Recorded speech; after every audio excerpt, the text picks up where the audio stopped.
Hello everybody and welcome back to Red Eagle Politics. Make sure you guys like this video down below and subscribe to the channel if you are new. So good news today, I guess you could say. It is so over for the dinosaur slash turtle known as Mitch McConnell, the Senate Majority Leader. As many of you guys know, the total dinosaur, the establishment hack that's been there for decades upon decades, his time very may well be up pretty shortly here in the United States Senate, and that would be a very good thing for the Republican Party. You have this guy, he is being hit from all cylinders. His own constituents are booing him. He doesn't even know where he is at times. He has a lot of Biden-esque moments that we're going to get to. We have a couple of clips. The first clip I'm going to play is this one right here. Because Mitch McConnell, at his own speaking event in front of his own constituents in Ruby Red, Kentucky, is getting completely booed, heckled, and drowned out from these chants that are saying, retire, retire. They're booing him. Take a listen to this right here. It's pretty incredible.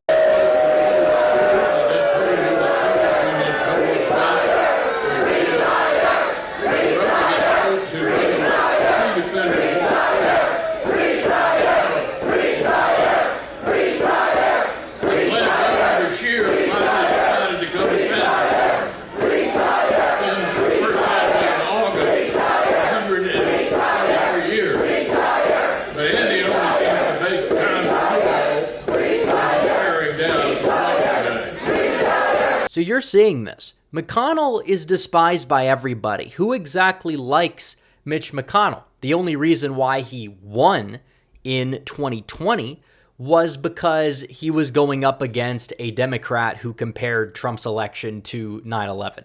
That's why he won by much less than what Trump won by. But the bottom line is he's being propped up by big money. That's the only real reason why he still has a job. He should not have a job. He is a horrendous Senate Majority Leader. And we know this. And you look into his record, you look at what he stands for. He's the guy that goes out there, rubber stamps a lot of Biden spending bills, signs along with quite a bit of Biden's legislation that's been destructive to not just the Republican Party, but also the nation as a whole. And he has not really been that bulwark. He's somebody who bends over backwards for the other side. You know, we used to think, oh, he was actually good for something. You know, at least he would stand his ground from time to time under the Trump administration, but he's not doing that anymore. And when he did that, what did it come down to? Most of the time, it was judges.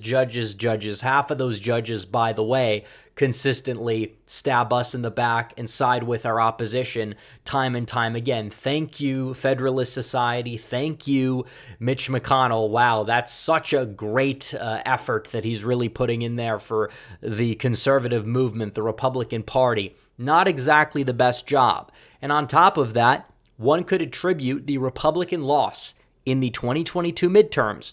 In terms of the United States Senate, because they did retake the House, and the Senate, they did not. They fell short. They could have won it, but they didn't. A lot of that could be attributed to Mitch McConnell. Mitch McConnell went in to the 2022 Senate races saying, hey, you know what? We don't even know if we're going to win the Senate. We don't even know. And basically when he says that, he really means we don't really know if we want to win back the Senate. Because apparently, if you look at what he exactly did, he spent more money protecting rhinos than he did actually trying to flip seats in a lot of these competitive races. And that's a travesty. That's just disgraceful. And he doesn't want to win. He wants to govern in the minority. He wants to appear like he's doing something and be on good terms with pretty much everybody. It's not going to help him really get any positive press or increase his support. He's basically just showing his rear end for what it is, a part of this uniparty neocon establishment. And we know that. The guy is in Kentucky, which is a pretty populous state. He doesn't govern like one. And he's been there for a long time. Hasn't exactly done anything other than cave and cede ground and lose the Senate, because that's what he did.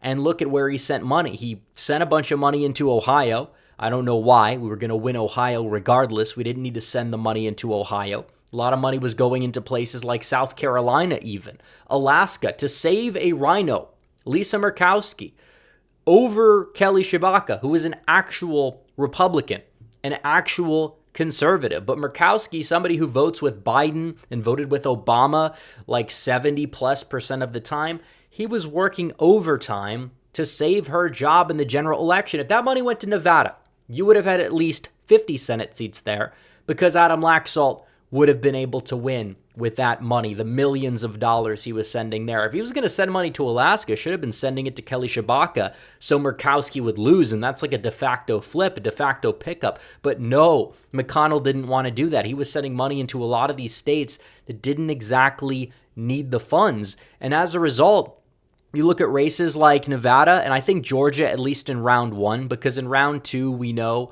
Georgia, the runoff, Warnock won by a couple of points, but it was pretty razor thin in the first round. Walker got like roughly around 49%. Warnock got a plurality. He did not get an outright majority. You sent more money to Georgia and Nevada instead of Ohio, Alaska, and some of these other states, and then meddling in these primaries where the candidates that were opposing them basically had zero shot, and sometimes the money was sent to fund certain candidates who McConnell wanted to win primaries that were not able to win the primaries. You look at what happened there, utter disaster. Same thing with money going to like New Hampshire at the 11th hour. It's like, why are we spending money there on that race when we need to shore up the Senate and we need to guarantee ourselves Nevada or Georgia? It didn't happen. He's very bad at his job, and we know that. And he's just getting old. Everybody's fed up with him. The climate is shifting within the Republican Party. They are booing these uniparty leaders. And that's a good thing. The guy's a dinosaur. He's been there forever, and he has these Biden-esque moments from time to time. Take a look at this clip where he has a very awkward interaction where he has to be escorted off of the media stand. Take a listen. Bipartisan cooperation and a string of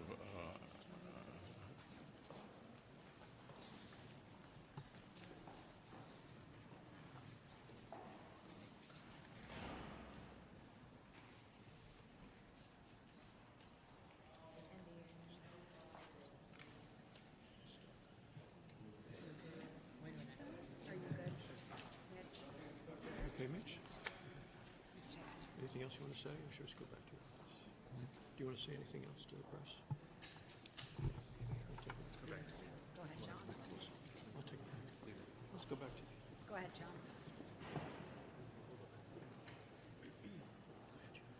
I don't even have words to describe that clip right there. This is something that if Biden did, we'd be talking about it for weeks, and we'd be talking about it for months.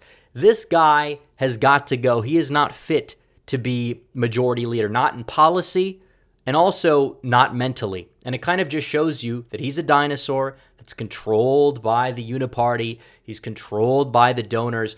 And we know that. And he needs to retire. And if Donald Trump wins in 2024, and if Donald Trump becomes president, make no mistake, he's going to try to do everything that he possibly can do to get rid of Mitch McConnell. He went out there today and he said that he agreed with the protesters, the hecklers, his own constituents, whatever you want to call them. And he said, boo, retire, retire, retire, boo, I agree. That's what he posted on Truth Social.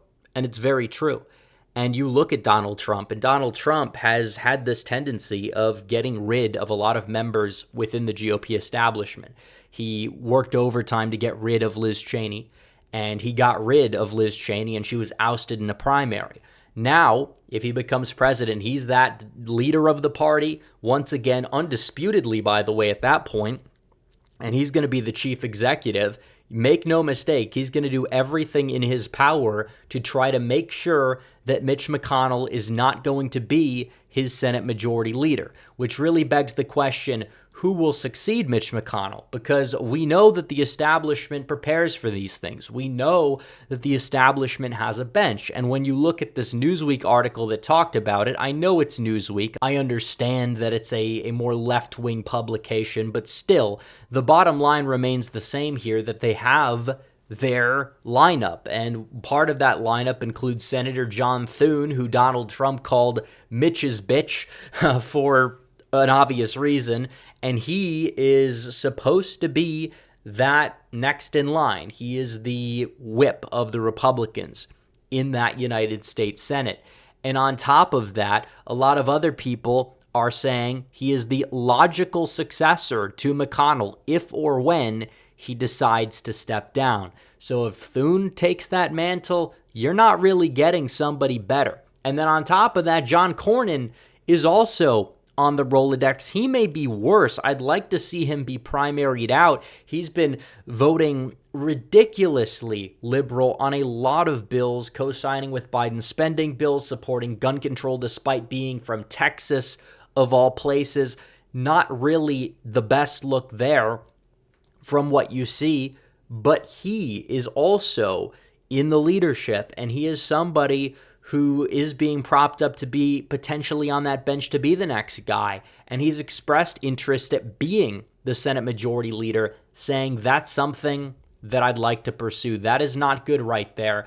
And then you have Senator John Barrasso, who I don't fully know his entire background, but he's been a senator from Wyoming. He hasn't really had a lot of bad votes, at least that I've noticed. If he ended up being that guy, it's a lot better than McConnell. It's a lot better than these other people.